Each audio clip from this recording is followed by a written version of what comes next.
नमस्कार दोस्तों, संतान सप्तमी व्रत भाद्रपद मास के शुक्ल पक्ष की सप्तमी तिथि के दिन किया जाता है। इस वर्ष 30 अगस्त 2025 के दिन मुक्ता वर्ण संतान सप्तमी व्रत किया जाएगा।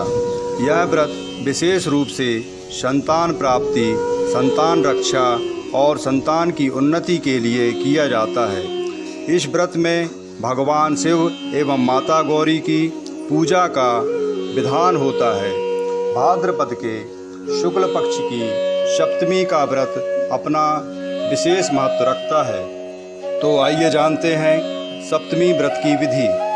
सप्तमी का व्रत माताओं के द्वारा किया जाता है अपनी संतान के लिए। इस व्रत को करने वाली माता को प्रातःकाल में स्नान और नित्य कर्म क्रियाओं से निवृत्त होकर स्वच्छ वस्त्र धारण करने चाहिए।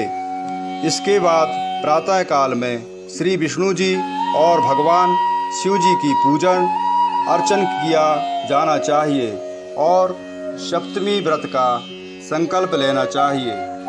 निराहार व्रत कर दोपहर को चौक पूर कर चंदन, अक्षत, धूप, दीप, नैवेद्य, सुपारी तथा नारियल आदि से फिर से श्री शिवजी पार्वती जी की पूजन करनी चाहिए।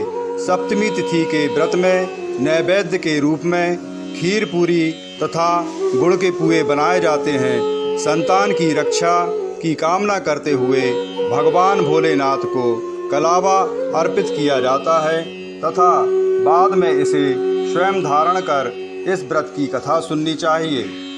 संतान सप्तमी व्रत की कथा से संबंधित एक पौराणिक कथा प्रचलित है।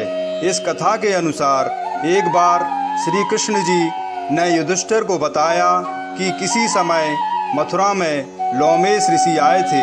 मेरे माता पिता देवकी तथा वसुदेव ने भक्ति पूर्वक उनकी सेवा की तो ऋषि ने उन्हें कंस द्वारा मारे गए पुत्रों के शोक से उबरने के लिए उन्हें संतान सप्तमी का व्रत करने के लिए कहा।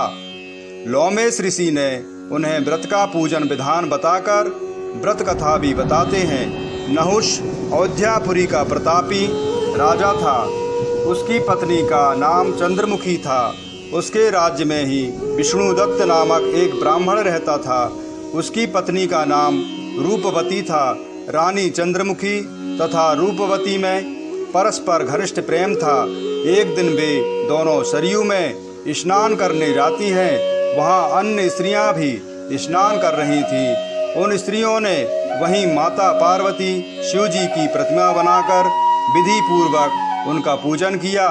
तब रानी चंद्रवती तथा रूपवती ने उन स्त्रियों को पूजन का नाम तथा विधि पूछी।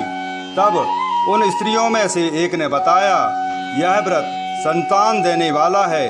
उस व्रत की बात सुनकर उन दोनों सखियों ने भी जीवन पर्यंत इस व्रत को करने के लिए संकल्प किया और शिवजी के नाम का डोरा बांध लिया। किंतु घर पहुंचने पर वे संकल्प को भूल जाती हैं। फलतः मृत्यु के पश्चात रानी वानरी तथा ब्राह्मणी मुर्गी के योनि में पैदा होती है। कालांतर में दोनों पशु योनि छोड़कर पुनः मनुष्य योनि में आती हैं।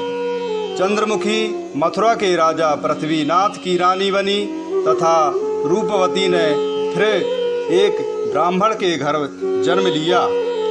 इस जन्म में रानी का नाम ईश्वरी तथा ब्राह्मणी का नाम भूषणा था। भूषणा का विवाह राजपुरोहित अग्निमुखी के साथ हुआ। इस जन्म में भी उन दोनों में बड़ा प्रेम हो गया। व्रत भूलने के कारण ही रानी इस जन्म में भी संतान सुख से वंचित रही। भूषणा ने व्रत को याद रखा था, इसलिए उसके गर्भ से सुंदर तथा स्वस्थ 8 पुत्रों ने जन्म लिया। इस रानी ईश्वरी के पुत्र शोक की संवेदना के लिए एक दिन भूषणा उनसे मिलने आती है। उसे देखते ही रानी के मन में ईर्ष्या पैदा हो जाती है और उसने उसके बच्चों को मारने का प्रयास किया, किंतु बालक न मर सके।